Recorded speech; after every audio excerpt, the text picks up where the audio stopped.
Buonasera e ben ritrovati con il TG Flash di New Sicilia. Di seguito i titoli più importanti del pomeriggio. È Gaspare Calì la vittima dell'incidente mortale a Mister Bianco in provincia di Catania. L'uomo di 35 anni è originario di Camporotondo etneo. Letale per il Centauro l'impatto contro il guardrail.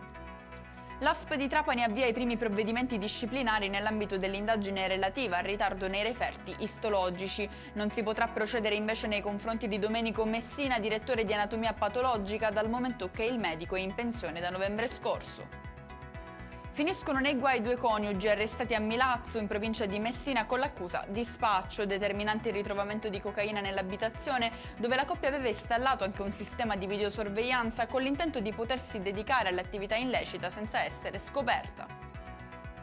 Il siciliano potrebbe non essere più solo un dialetto, ma una vera e propria lingua. Questa è la proposta di legge presentata ieri dai deputati del gruppo parlamentare Popolari e Autonomisti. L'obiettivo è ridargli dignità e valore, sfidando l'oblio.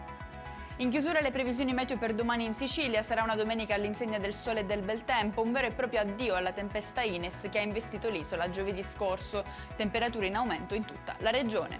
E con questo è tutto, prossimo appuntamento lunedì alle 13:30, grazie per averci seguito, buona serata.